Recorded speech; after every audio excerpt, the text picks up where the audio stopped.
STA TV Media Syiar Islam. Bismillahirrahmanirrahim. Innal hamdalillah nahmaduhu wa nasta'inuhu wa nastaghfiruh wa na'udzu billahi min shururi anfusina wa min sayyiati a'malina. Man yahdihillahu fala mudilla lahu wa man yudlil fala hadiya lahu. Asyhadu an la ilaha illallah wahdahu la syarika lahu wa asyhadu anna Muhammadan abduhu wa rasuluh. Amma ba'd. Qala Allah Ta'ala fil Qur'anil 'azim, ya ayyuhalladzina amanu taqullaha haqqa tuqatih wa la tamutunna illa wa antum muslimun. Pendengar Radio Syiar Tauhid Aceh 96,1 FM dimanapun antum berada, kembali Allah mudahkan kita untuk membaca salah satu kitab yang sangat penting, yaitu yang membahas tentang akidah seorang muslim yang bersumber dari Al-Quran dan Sunnah dengan pemahaman yang benar, yaitu pemahaman sahabat Nabi Ridwanullahu alaihim. Di malam yang berbahagia ini, insyaallah kita akan membaca poin yang keempat. Poin yang keempat yang disebutkan oleh Syekh di sini, Al-Aslur Rabi', poin yang keempat atau pokok yang keempat, bayanul ilmi wal ulama wal fikhi wal fuqaha wa bayanu man tashabbaha bihim wa laysa minhum.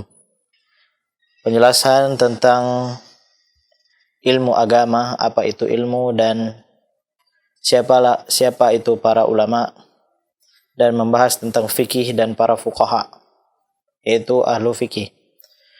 Wa bayanu man tashabbaha bihim wa laysa minhum, dan menjelaskan orang-orang yang menyerupai mereka atau yang berpura-pura seperti mereka tetapi mereka bukan bagian dari para fuqaha atau bukan bagian dari para ahlul ilm.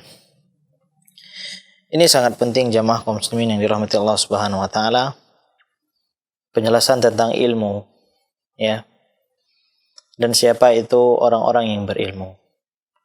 Dan penjelasan tentang masalah fikih yang berkaitan dengan ibadah, ya.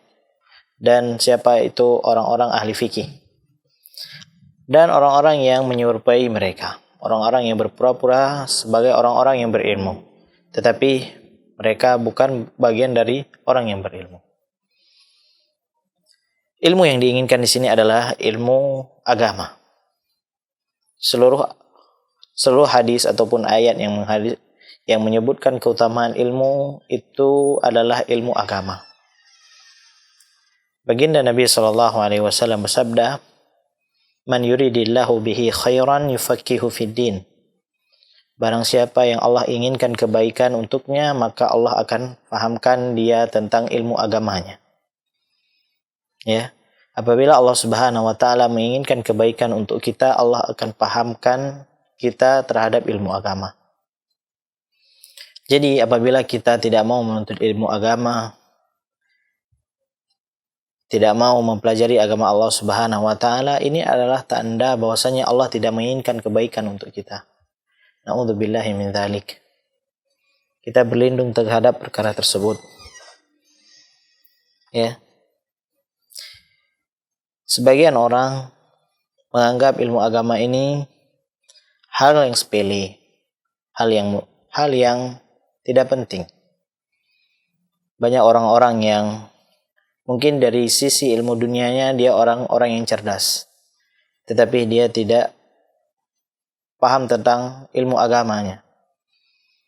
Baginda Nabi SAW sabda, Inna Allaha yubghidhu kulla alimin bid dunya jahilin bil akhirah. Sesungguhnya Allah Subhanahu wa taala benci terhadap orang-orang yang paham terhadap ilmu dunianya, tetapi dia adalah orang yang bodoh terhadap perkara akhiratnya. Dan jemaah kaum muslimin yang dirahmati Allah Subhanahu wa taala, semua kita wajib untuk menuntut ilmu agama. Karena kata Nabi sallallahu alaihi wasallam, talabul ilmi fardhatun ala kulli muslim. Menuntut ilmu agama adalah kewajiban bagi setiap muslim. Semua orang tidak wajib menjadi ustadz, iya benar. Tetapi semua orang wajib menuntut ilmu. Semua orang tidak wajib untuk ke pesantren, tetapi semua orang wajib untuk mempelajari ilmu agama Allah Subhanahu wa taala. Karena semua kita akan ditanya oleh Allah Subhanahu wa taala. Ya. Karena ada ilmu-ilmu yang wajib untuk kita semua kita pelajari. Semua dari kita tidak boleh jahil dalam perkara ini. Ya. Ada yang ilmunya itu yang bersifat fardu ain dan ada yang sifatnya fardu kifayah. Ya. Ilmu yang sifatnya fardu ain seperti ilmu tentang tauhid. Tidak boleh seseorang bodoh atau jahil dari perkara tauhid. Apalagi di zaman sekarang ini. Apabila dia tidak paham dengan tauhid, berarti ini orang yang lalai dan tidak mau tahu tentang agamanya. Kemudian ilmu tentang salat. Ya. Hukum salat wajib. Dan mempelajari ilmu tentang salat hukumnya wajib. Ya. La yatimul wajib illa bihi fahuwa wajib. Tidak sempurna kewajiban kecuali dengan hal tersebut, maka hal tersebut menjadi wajib. Ilmu tentang puasa. Semua kita wajib berpuasa. Ya. Kecuali ada orang-orang yang tidak wajib berpuasa. Tetapi keumumannya kita wajib berpuasa. Ya. Maka mempelajari hukum tentang puasa hukumnya wajib. Adapun ilmu-ilmu yang sifatnya fardu kifayah seperti ilmu tentang faraid, tentang pembagian ilmu waris, ya, maka sifatnya hukumnya fardu kifayah. Apabila ada satu kampung atau satu tempat ada beberapa orang yang mempelajari tentang perkara tersebut, maka orang yang lain gugur, tidak wajib mempelajari ilmu tersebut. Tetapi jangan sampai jamaah kaum muslimin yang dirahmati Allah Subhanahu wa taala, umur kita yang sudah tua tidak paham bagaimana salatnya Nabi sallallahu alaihi wasallam. Tidak paham dengan wudunya Nabi sallallahu alaihi wasallam. Tidak paham dengan bagaimana puasanya Nabi sallallahu alaihi wasallam. Padahal kata Nabi sallallahu alaihi wasallam, "Shallu kama raaitumuni usalli." Salatlah kalian sebagaimana kalian melihat aku salat. Bagaimana maksudnya? Nabi telah meninggal, Nabi telah wafat. Bagaimana kita melihat Nabi sallallahu alaihi wasallam? Ada hadis-hadis yang menyebutkan bagaimana salat Nabi sallallahu alaihi wasallam, bagaimana puasanya. Ya. Apalagi alasannya kita. Jangan sampai bagi kita melihat seseorang salatnya amburadul, wudunya amburadul, ya, puasanya amburadul, dia tidak tahu tentang ilmunya. Nah, ngapain kita hidup di dunia ini? Ya, ngapain kita hidup di dunia ini? Kalau hidup kita hanya sekedar mencari uang dan makan. Hidup kita hanya sekedar jalan-jalan ataupun berfoya-foya. Untuk apa? Ya. Maka apabila seseorang tidak mempelajari ilmu yang wajib untuknya, maka dia berdosa di hadapan Allah Subhanahu wa taala. Dan sebagian orang beranggapan di zaman sekarang ilmu agama ini adalah perkara yang rendahan. Tidak menjamin masa depan. Kalau dia menghafal Al-Quranul Karim, bagaimana masa depannya? Masa depannya akan gelap. Begitu kejinya pemikiran kita. Begitu kejinya anggapan kita kepada Allah Subhanahu wa taala. Bukankah Al-Quran itu adalah kalamullah? Bukankah Al-Quran itu adalah firman Allah Subhanahu wa taala? Mengapa kita takut anak kita atau cucu kita atau keturunan kita menghafal Al-Quran? Ya, kalau dia menghafal Al-Quran, palingan dia menjadi imam. Palingan dia akan menjadi ustadz. Hanya sekedar itu. Karena apa? Di kepalanya dan di mindsetnya hanya ada dunia dan dunia dan dunia. Tidak ada ilmu lain. Tidak ada perkara lain. Nah, inilah kondisi kita. Ya, nggak perlulah dia harus mondok ke pesantren. Nanti bagaimana masa depannya? Siapa yang akan menafkahi kalau bapak ibunya meninggal? Siapa yang akan menafkahi adik-adiknya? Begitu kejinya pemikiran seseorang tersebut. Ya. Berarti dia memikirkan kalau seseorang makin taat kepada Allah Subhanahu wa taala, dia tidak bisa makan apa-apa. Kadang sebagian orang mengatakan bahwasanya kalau kita lebih paham tentang ilmu halal dan haram, nanti kita nggak bisa kerja apa-apa. Kalau kita paham tentang halal dan haram, ini nggak boleh, ini riba, ini caranya haram, ya, nanti kita nggak bakalan bisa transaksi. Nauzubillahi min dzalik. Padahal hukum asal jual beli itu halal, ya. Hukum asal jual beli itu halal, kecuali ada dalil yang melarangnya. Tetapi sebagian orang mengatakan yang halal mentang jino kah susah pelam yang haram. Oh, yang haram mentang jino kah susah pelam yang halal. Kita nyari yang haram aja sekarang udah sulit, apalagi yang halal katanya. Nauzubillahi min dzalik. Jauhnya kita terhadap ilmu agama. Ya. Dan kapan seseorang itu akan dia merasa ilmu agama itu penting? Ya. Tatkala mungkin seorang bapak atau seorang ibu, ya, mungkin bapaknya meninggal, ya, tapi dia tidak tahu bagaimana menyolati bapaknya sendiri. Tidak tahu dia bagaimana dia mensolatkan bapaknya sendiri. Baru di situ ibunya menyesal. Ya. Dan ilmu agama ini adalah sangat penting jamaah kaum muslimin yang dirahmati Allah Subhanahu wa taala. Ya. Menuntut ilmu agama ini adalah perkara yang besar. Yang hal tersebut dapat mengantarkan seseorang ke dalam surga Allah Subhanahu wa taala. Ini tujuan kita bersama. Semua kita menginginkan surga Allah Subhanahu wa taala. Dan kita memohon kepada Allah Subhanahu wa taala dengan kita menuntut ilmu agama, Allah memudahkan kita jalan menuju surga. Ini yang kita inginkan, tidak ada tujuan yang lain. Tidak ada tujuan yang lain. Kata Imam Ahmad rahimahullahu ta'ala, al-ilmu la ya'diluhu syai' liman sahhatin niyyatuhu. Ilmu agama itu tidak ada yang bisa menandingi keutamaannya bagi orang-orang yang benar niatnya. Kemudian Imam Ahmad menanyakan, kaifa tasihun niyyatuhu? Bagaimana niat yang benar itu bagaimana?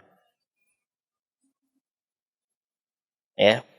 Maka kata Imam Ahmad, yanwi raf'ul jahli an nafsihi wa an ghairihi. Dia menuntut ilmu agama untuk mengangkat kebodohan dari dirinya dan orang lain.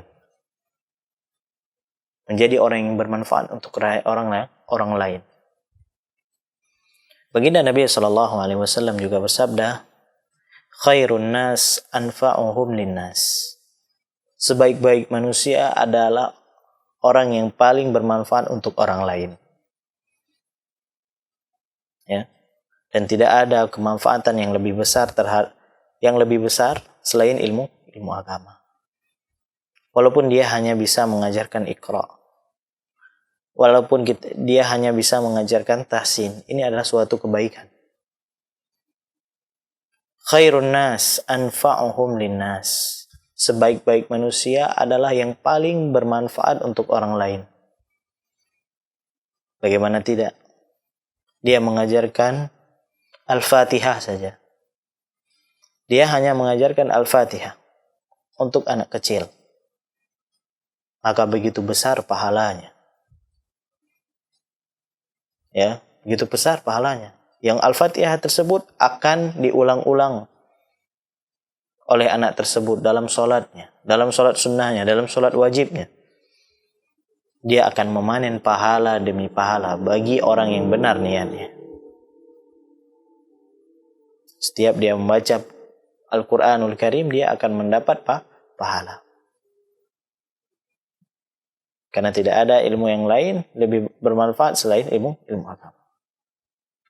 Dan kita mengetahui jamaah kaum muslimin yang dirahmati Allah Subhanahu wa taala, tatkala kita meninggal, tatkala kita wafat, tidak ada yang kita bawa. Tidak ada yang kita tinggalkan kecuali kata Nabi sallallahu alaihi wasallam, "Idza matal insan inqata'a 'amaluhu illa min thalathatin." Apabila seorang manusia meninggal, maka terputus seluruh amalannya kecuali 3 hal.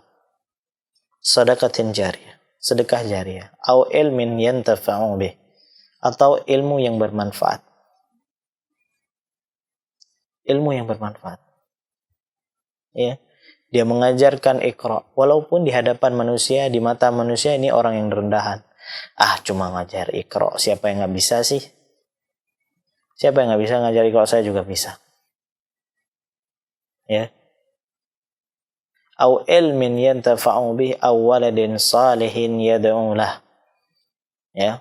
Yang pertama sedekah jariyah, yang kedua ilmu yang bermanfaat, dan yang ketiga anak soleh yang mendoakan orang tuanya. Ya.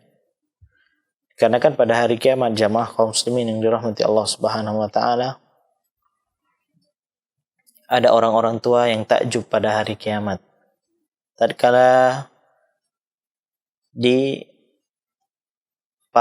kepadanya amalan yang banyak, padahal dia tidak melakukan hal tersebut. Dia takjub, dari mana amalan ini? Padahal saya tidak melakukan hal tersebut. Bistighfari waladika hadza. Ya. Ini sebab doa atau ampunan dari anakmu. Anaknya yang mendoakan orang tuanya. Padahal orang tuanya mungkin amalannya tidak terlalu banyak. Tetapi anaknya mendoakan orang tuanya siang dan malam. Ini yang akan mengangkat derajat orang tuanya pada hari kiamat. Rabbi habli minas salihin. Ya Allah, karuniakanlah kami anak-anak yang soleh. Ya.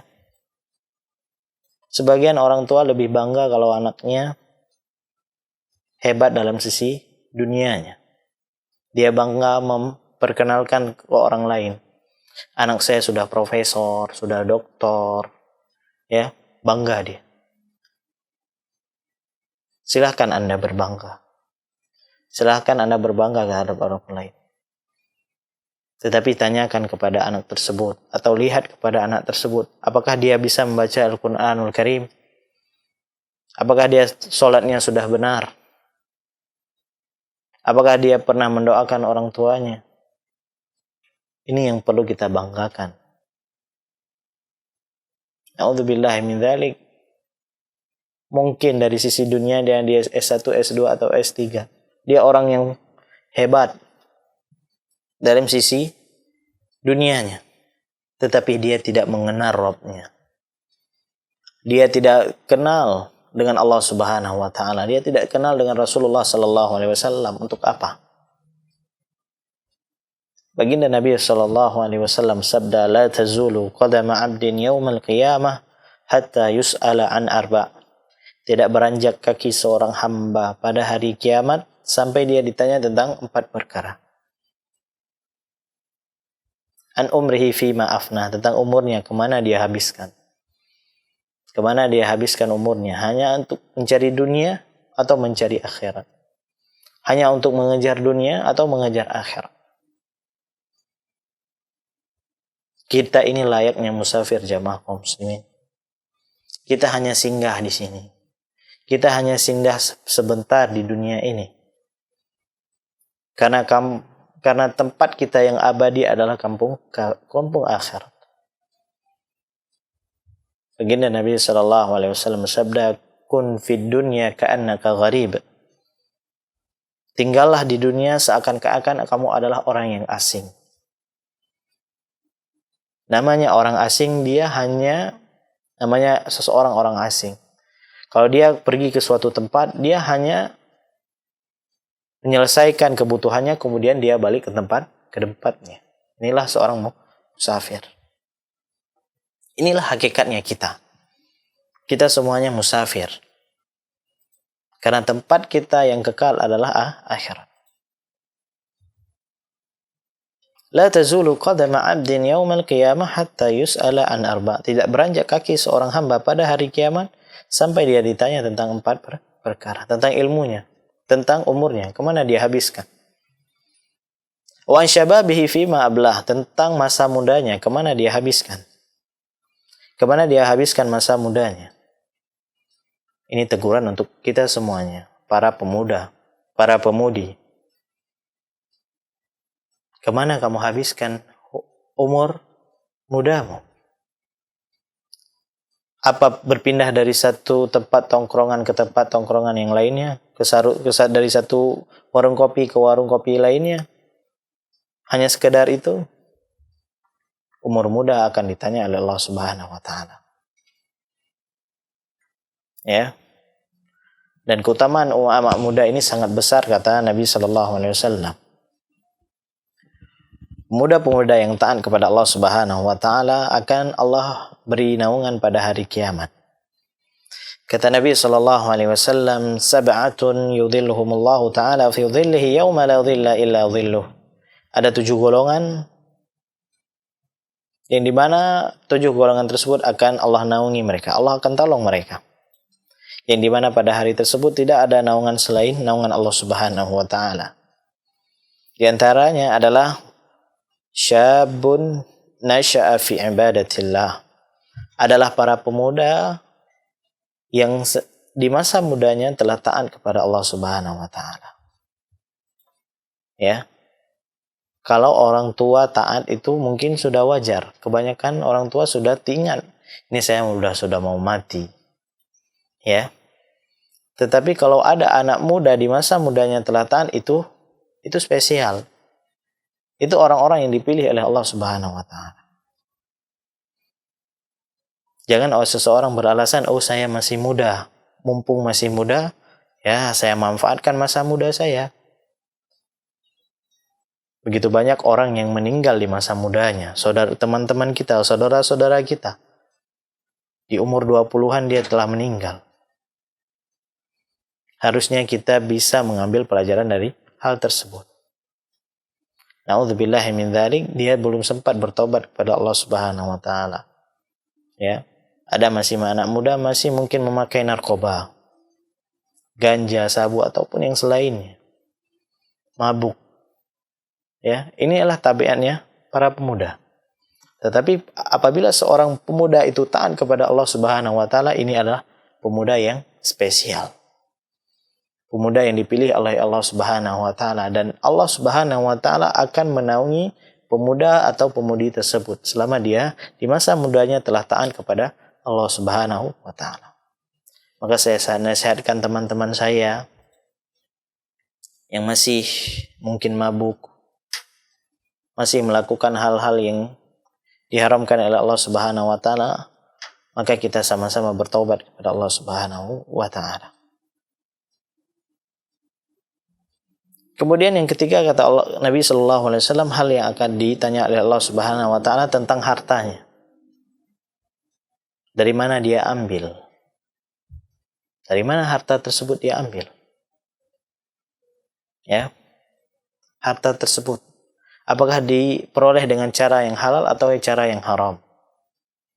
Dan kemana dia belanjakan? Dia sudah meraih harta tersebut dengan perkara yang halal, kemudian dia belanjakan kepada yang haram. Ini juga akan ditanya oleh Allah Subhanahu wa Ta'ala.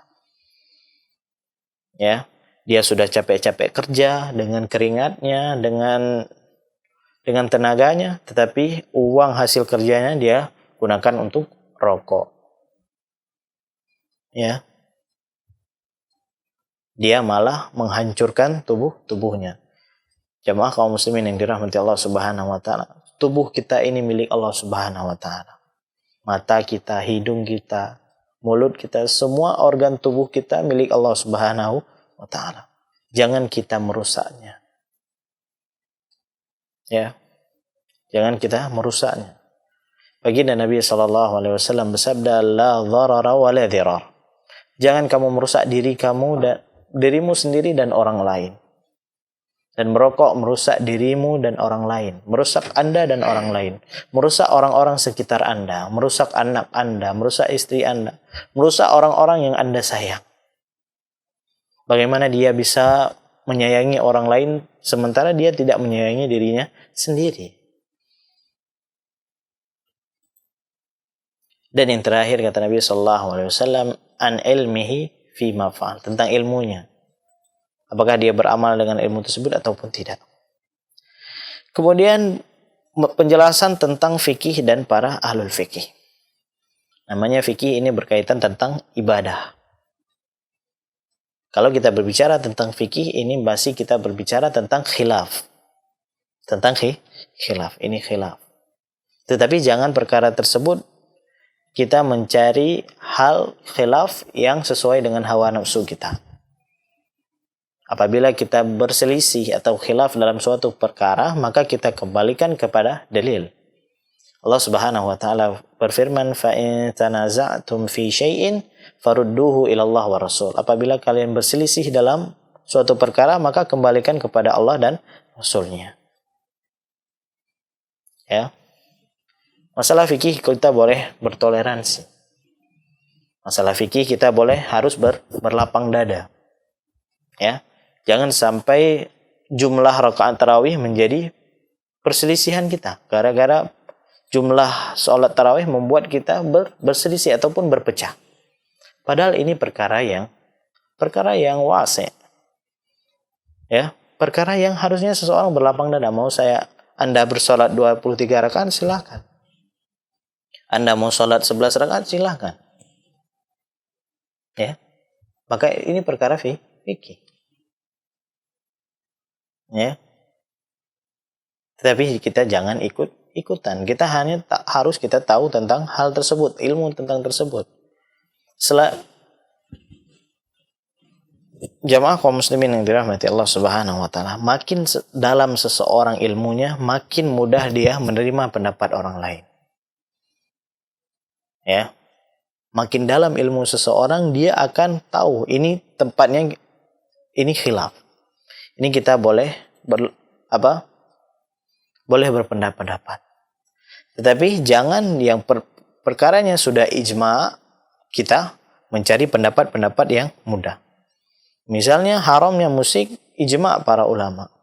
Sebagian menukil ijma para ulama. Tetapi kita cari-cari, ada pendapat Ibnu Hazm yang membolehkan.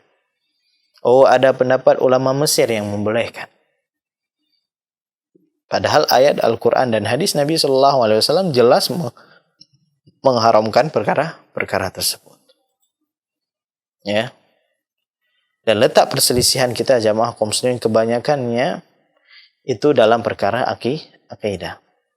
Nah, dalam perkara akidah ada yang perkaranya usul, ada juga perkaranya furu'. Furu'ul akidah seperti apakah Nabi tatkala Isra Mi'raj itu melihat Allah ataupun tidak. Ini perkara furu'ul akidah. Ya. Ini perkara furu' akidah. Apabila seorang berselisih, maka tidak cacat akidahnya. Paham? Nah, itu juga perkara fikih. Ada usul, ada furu'. Perkara usul, perkara yang ijma'. Ya. Furu'ul fikih seperti perkara khilaf yang mu'tabar. Ya. Khilaf dan seseorang apabila mempelajari fikih, maka dia akan paham tentang perkara tersebut. Nah, ada yang perkaranya usul akidah. Usul akidah Ahlus Sunnah. Tentang masalah tentang istiwa Allah Subhanahu wa taala, tentang taat kepada pemimpin. Ini usul akidah. Dan barang siapa yang menyelisihinya, maka dia akan keluar dari Ahlus Sunnah wal Jamaah. Dan para ahlul fikih. Ya. Siapa itu orang-orang ahlul fikih? Dan orang-orang yang paham tentang fikih. Ya, tentang masalah halal dan haram. Dan seorang mujtahid kata Nabi SAW, apabila dia benar, dia akan dapat 2 pahala. Ya. Apabila dia salah, maka dia akan mendapat satu pahala. Dan kita bukan mujtahid, kita hanya seorang penuntut ilmu. Kita hanya pengikut saja. Ya, pengikut. Wa bayanu man tasyabbaha bihim wa laysa minhum, dan penjelasan orang-orang yang menyerupai mereka. Orang-orang yang berpura-pura sebagai orang-orang yang berilmu. Ini yang berbahaya. Jamaah kaum muslimin yang dirahmati Allah Subhanahu wa taala, bedakan orator sama orang yang berilmu. Bedakan hal ini. Bedakan orator dengan orang yang berilmu. Bedakan orang yang motivator atau orang yang berilmu. Ada orang-orang yang mungkin diberi oleh Allah Subhanahu wa taala, dia jago ngomong. Dia jago berorator. Tetapi dia bukan orang yang berilmu. Ya. Dan sikap orang yang berilmu tatkala ditanya tentang suatu pertanyaan, dia tidak kesana kemari. Dia jelas. Kalau dia tidak tahu, dia mengatakan la adri, saya tidak tahu. Kalau dia tahu, dia akan menyampaikan hal tersebut.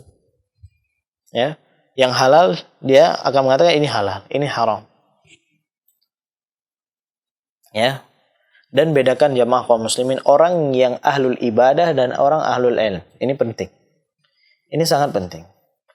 Ada orang-orang yang semangat ibadah. Dia semangat ibadahnya, tapi dia tidak berilmu. Ya. Orang yang hanya semangat beribadah tapi dia tidak memiliki ilmu. Ini berbahaya. Dan dia ditokohkan, oh ini seorang ulama. Nah, namanya ulama, dia orang yang memiliki ilmu. Oh ini derajatnya sudah tinggi, ini ibadahnya sudah bagus ini. Dia hanya ahlul ibadah. Di kitab Riyadhus Shalihin, hadis dari Nabi Shallallahu Alaihi Wasallam, ada orang yang membunuh 99 jiwa. 99 jiwa. Ini perkara yang besar, perkara membunuh. Dia ingin bertaubat. Kemudian dia diarahkan orang yang ahlul ibadah. Orang yang hanya semangat dalam beribadah. Ditokohkan orang tersebut. Mungkin tampilannya ulama. Ya, memakai hal-hal yang ini identik oleh seorang ulama. Kalau ulama pakainya itu. Padahal dia tidak memiliki ilmu. Ditanyakan hal tersebut, apakah aku masih memiliki taubat? Apakah aku masih ada taubat bagiku? Maka kata dia, tidak ada taubat lagi bagimu. Maka orang yang ingin bertobat ini, dia membunuh orang tersebut. Karena apa lagi? Ya, saya sudah tidak ada lagi tobat bagi saya. Ya udah, saya bunuh aja satu lagi. Biar lengkap 100 orang. Ya. Kemudian dia diarahkan kepada orang yang berilmu. Dia diarahkan kepada orang yang berilmu. Kalau secara logika jamaah kaum muslimin, orang yang membunuh 99 nyawa ini adalah orang yang sangat keji, sangat parah. Ya, dosanya sangat besar. Ya. Tetapi selama orang itu masih hidup, maka diterima taubatnya. Maka tatkala dia diarahkan dengan orang yang berilmu, maka fatwanya sangat jelas. Fatwanya jelas. Apa yang menghalangimu dari taubat? Ya, kemudian diarahkan dia untuk pindah ke tempat yang yang bisa membawa dia lebih taat kepada Allah Subhanahu wa taala. Ya. Dan pelajaran yang penting jamaah kaum muslimin yang dirahmati Allah Subhanahu wa taala, orang yang ingin bertaubat, dia harus mencari lingkungan yang baru. Dia harus mencari teman yang baru. Ini penting. Ada orang yang pengen taubat dari rokok. Dia sudah punya tekad yang besar. Ya, dia sudah punya tekad lu ngasingah wa barko anali kopirko.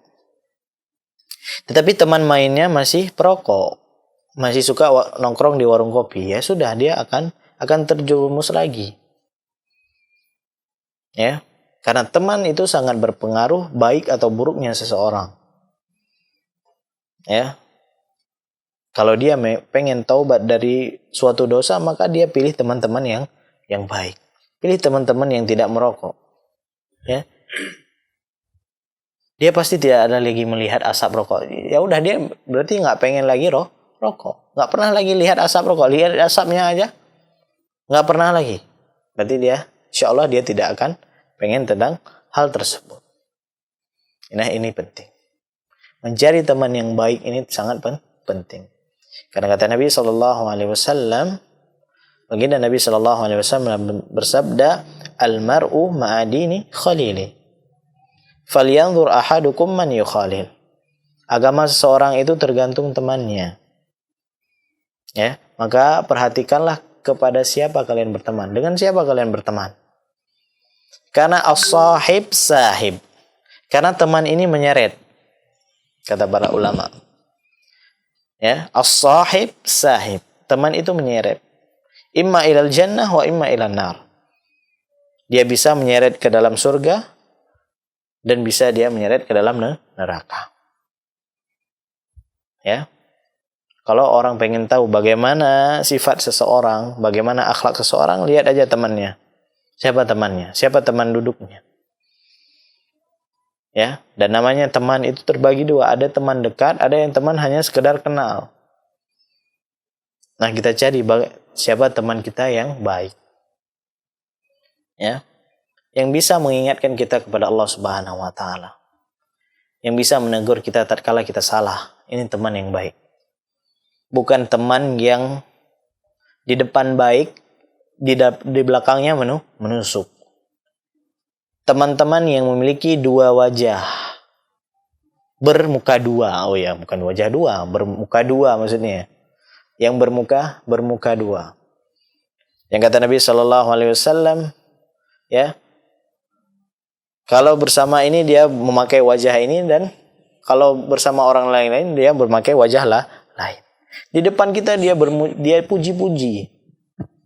Ya, oh antum ini masya Allah, kamu ini baik, ini itu. Oh kamu ini masya Allah. Di belakang kita malah kita dihujat, dikatain. Maka teman seperti ini tidak perlu ditemenin. Nggak perlu. Ya, inilah hakikatnya. Maka kita jangan tertipu dengan orang. Jangan kita tertipu dengan pujian orang. Ya. Karena di depannya kita baik, di belakangnya dia menghujat. Tahu-tahu kita dihujat. Ya. Dan jamaah kaum muslimin yang dirahmati Allah Subhanahu wa taala, jangan pernah aman kalau seseorang itu menggibahi orang lain di hadapan kita. Jangan.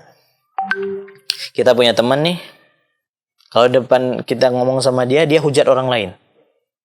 Oh, nih fulan ini nggak beres orangnya, ini nggak bagus orangnya. Nah, tatkala dia bersama orang lain, mungkin kita yang dihujat. Ya, kita yang akan dighibah. Karena ini tabiat. Karena ini penyakit. Ya. Ini penyakit.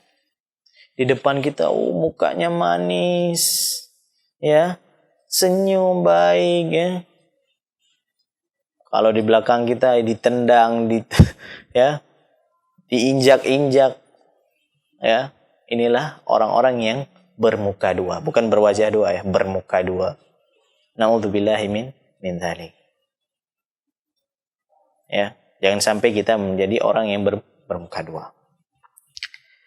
Ya, poin yang keempat dibahas oleh Syekh di sini, yang penjelasan tentang ilmu tadi. Ya, maksud ilmu di sini adalah ilmu agama dan para ulama. Ya, siapa itu para ulama dan apa itu fikih? Fikih yang itu perkara tentang ibadah yang namanya. Adapun masalah i'tiqad itu kembali kepada pemikiran seseorang, ya.